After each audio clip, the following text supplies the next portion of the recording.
नमस्कार किसान भाइयों। सोडियम और क्लोराइड ये दोनों न्यूट्रिएंट किस किसान को पता नहीं है। सब किसानों को ये सोडियम और क्लोराइड का नाम तो सभी ने सुना ही होगा, लेकिन क्या आपको पता है कि अगर ये दोनों न्यूट्रिएंट सोडियम और क्लोराइड एक साथ मिल जाते हैं तो हमारी जो अच्छी वाली उपजाऊ जो ज़मीन होती है उसको बंजर बनाने के लिए ये बहुत ही कारगर साबित होते हैं, यानी कि ये हमारी ज़मीन आसानी से बंजर बना देते हैं। तो ये जो बंजर बनती है हमारी ज़मीन, वो कैसे बनती है? सोडियम और क्लोराइड से। इससे बचने के लिए क्या क्या उपाय हो सकते हैं, इसका मोड ऑफ एक्शन क्या है, हमारी ज़मीन में ये काम कैसे करता है हमारी ज़मीन को ख़राब करने में, इन सब की जानकारी आपको आज के इस वीडियो में मिलने वाली है। तो इसलिए आपको ये वीडियो अंत तक ध्यान से देखना भी पड़ेगा और हमारा ये टॉपिक आपको अच्छा लग रहा है भाई, लाइक तो करना भी पड़ेगा। तो ज़्यादा देर ना करते हुए, मैं हूँ दिव्यराज और आप देख रहे हो अन्य निर्माता। चलिए शुरुआत करते हैं आज के वीडियो की। तो दोस्तों, सोडियम और क्लोराइड दोनों अलग अलग न्यूट्रिएंट है। दोनों न्यूट्रिएंट एक साथ मिलकर ही हमारे फसलों को और हमारी ज़मीन को नुकसान पहुंचाते हैं। यानी कि इसका मतलब ये है कि सोडियम अलग से रहेगा हमारी ज़मीन में, हमारी फसल में, तो कोई नुकसान नहीं। क्लोराइड अलग से हमारी ज़मीन में रहेगा, फसल में रहेगा, तो कोई भी नुकसान नहीं।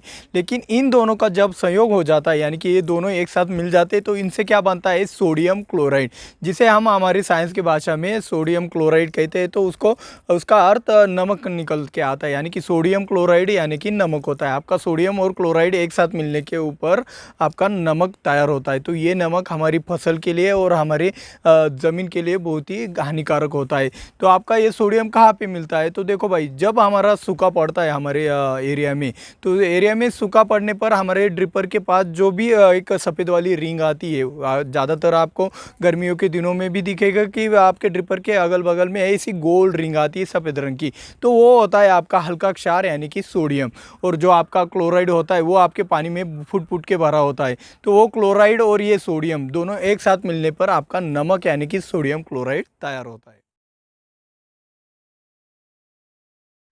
तो हमने ये तो जान लिया कि भाई सोडियम और क्लोराइड दोनों एक साथ मिलने के ऊपर आपका नमक तैयार होता है, और नमक हमारी खेती के लिए, हमारी फसलों के लिए बहुत ही हानिकारक होता है।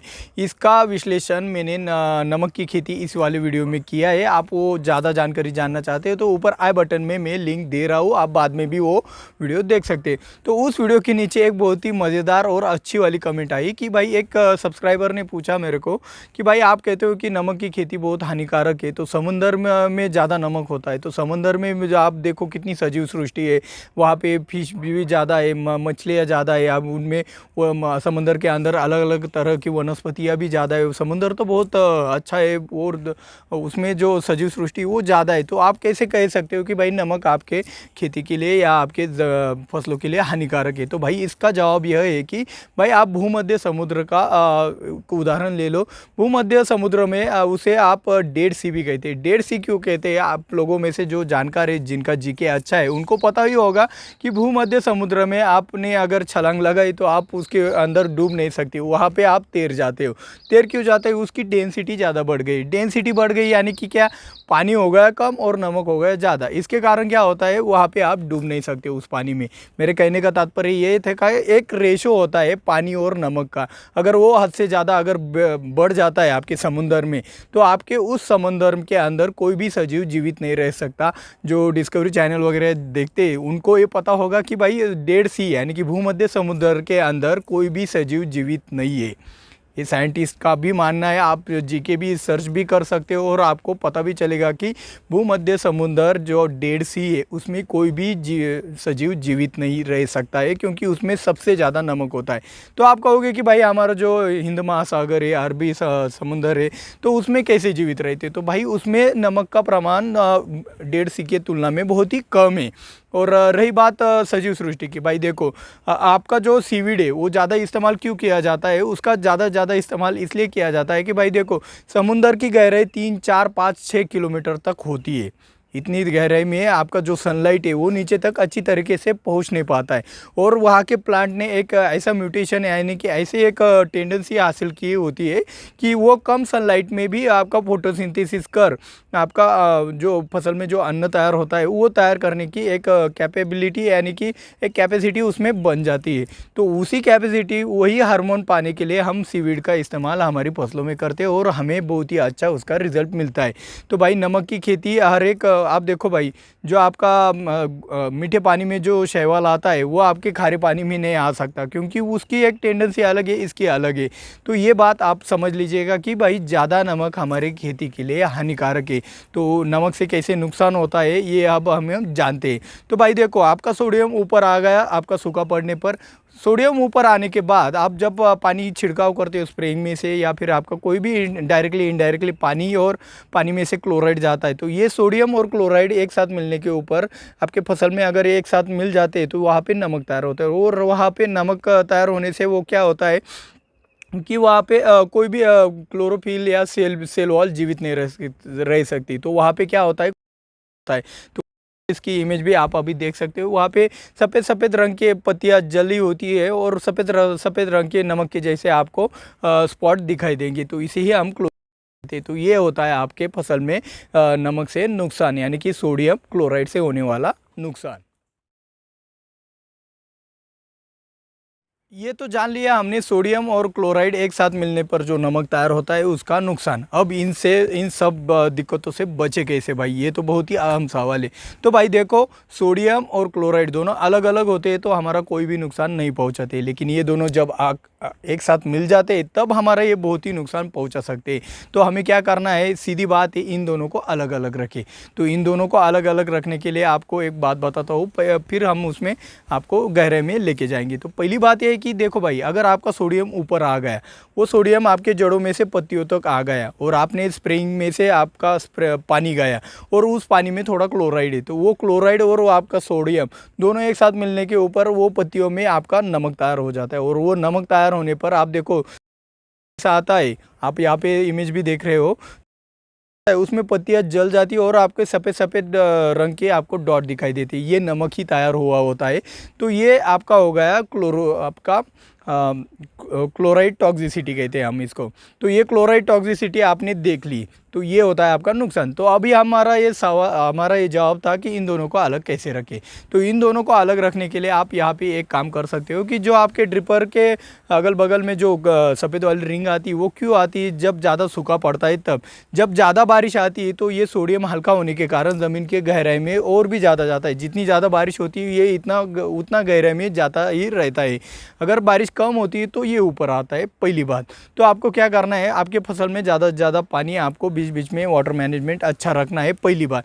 दूसरी बात, अगर वाटर मैनेजमेंट अच्छा होने के बाद भी आपका सोडियम ऊपर आ रहा है तो आपको क्या करना चाहिए, आपको मल्चिंग का इस्तेमाल करना चाहिए। आप ऑर्गेनिक मल्चिंग का भी इस्तेमाल कर सकते हो और प्लास्टिक मल्चिंग का भी इस्तेमाल आप सोडियम को दबाने के लिए कर सकते हो। अगला उपाय ये है कि भाई आप कल्टीवेशन करके जो कैपिलरी एक्शन होती है उसको आप रोकने का भी काम कर सकते हो। कैपिलरी एक्शन से ही वो आपका पानी के साथ आपका सोडियम भी ऊपर आ जाता है। तो इन तरीके से आप सोडियम को नीचे ज़मीन के अंदर ही दबा सकते हो।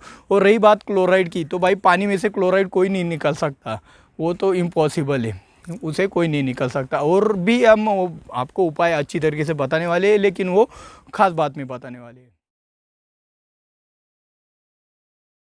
तो दोस्तों देखो भाई, ज़्यादा धोखा किन ज़मीनों को है, तो भाई जहाँ पे लीचिंग अच्छा होता है, यानी कि पानी ऊपर से आया और नीचे की तरफ से बह गया, जिन ज़मीनों में लीचिंग अच्छा होता है उन ज़मीनों में ज़्यादातर आपको सोडियम और क्लोराइड की आपको कोई दिक्कत नहीं आती है, नमक की भी कोई दिक्कत नहीं आती। लेकिन जिन ज़मीनों में वाटर होल्डिंग कैपेसिटी हद से ज़्यादा होती है, भारी वाली ज़मीन होती है, उन ज़मीनों में ये वाली दिक्कत ज़्यादा आती है, क्योंकि वो पानी भी छोड़ते नहीं है, उनमें लीचिंग होता नहीं है। तो आपका सोडियम कहाँ से लीचिंग होगा, आपका क्लोराइड कहाँ से लीचिंग होगा, वो बह जाना चाहिए। तो इन ज़मीनों में आप एक काम कर सकते हो, भारी ज़मीनों में आप वाटर होल्डिंग कैपेसिटी कैसे कम करें ये प्रयास कर सकते हो। और हल्की ज़मीन में तो ये क्लोराइड टॉक्सिसिटी का तो कोई दिक्कत ही नहीं आता है। तो भाई आपको ये हमारी जानकारी, हमारी ये मेहनत, हमारे ये टॉपिक अच्छे लगते हो तो भाई लाइक करने में कंजूसी मत किया करो और वीडियो को ज़्यादा से ज़्यादा शेयर करेंगे तो हम जल्द से जल्द 1 लाख सब्सक्राइबर तक पहुँच जाएंगे और आपके लिए A to Z वाली वीडियो जल्द से जल्द बना सकेंगे। और हाँ, जिन व्यूअर्स ने अभी तक हमारे चैनल को सब्सक्राइब नहीं किया है भाई, प्लीज़ सब्सक्राइब कर लो। और ये आपके लिए बहुत ही ज़्यादा जानकारियाँ लाता रहेगा हमारा ये अन्न निर्माता चैनल। तो चलिए चलते हैं खास बात की तरफ। तो तो दोस्तों हमने बताया था कि खास बात में हम आपको एक और इलाज बताने वाले हैं। तो भाई ये वो इलाज ऐसा है कि भाई आप ज़्यादा से ज़्यादा चिलेटेड कैल्शियम का स्प्रेइंग करते रहिए अपने फसलों में। अगर आपको क्लोराइड टॉक्सिसिटी यानी कि सोडियम और क्लोराइड का दिक्कत है, तो यानी कि आपके ज़मीन में अगर नमक की मात्रा ज़्यादा है और उसमें से आपको बहुत दिक्कत आ रही है, तो आप ज़्यादा से ज़्यादा चिल्टेड कैल्शियम का इस्तेमाल करें। इसका लॉजिक क्या है, देखो भाई, सोडियम और क्लोराइड को हमें अलग अलग रखना है। क्लोराइड किसी से ना किसी से दोस्ती तो करेगा ही। वहाँ पे अगर हम चिलेटेड कैल्शियम का स्प्रेइंग करते हैं तो वहाँ पे बन जाता है आपका कैल्शियम क्लोराइड। तो कैल्शियम क्लोराइड बनने से सोडियम अकेला पड़ जाता है और इन दोनों की दोस्ती नहीं होती, और ये दोनों की दोस्ती ना होने के कारण हमारा नमक तैयार नहीं होता, और नमक ना तैयार होने के कारण हमारे फसल में कोई भी क्लोराइड टॉक्सिसिटी नहीं आती। तो ये इसके पीछे का लॉजिक है। लेकिन ये उपाय सिर्फ कुछ सीमित ही है, ये कोई लॉन्ग टर्म वाला उपाय नहीं है। तो आपको लॉन्ग टर्म में अगर आपको उपाय करना है तो हल्की ज़मीन है तो आपको ज़्यादा दिक्कत नहीं है, आपको ज़्यादा सोचने की भी ज़रूरत नहीं है, घबराने की भी ज़रूरत नहीं है। लेकिन भारी ज़मीन है तो आपको सोडियम और क्लोराइड इन दोनों की दिक्कत आ सकती है। तो आपको ये जानना होगा कि आपके ज़मीन में ये सोडियम और क्लोराइड कितना है। तो इसके लिए आपको निकालना पड़ेगा सॉइल सैंपल, और सॉइल सैंपल निकालने के बाद उस सॉइल सैंपल के रिपोर्ट को आपको अच्छे से समझना पड़ेगा। तो उस सॉइल सैंपल के रिपोर्ट को अच्छे से समझने के लिए आपको इस वाले वीडियो के ऊपर क्लिक करना पड़ेगा। और मिलते हैं अगले वीडियो में। जय जवान जय किसान।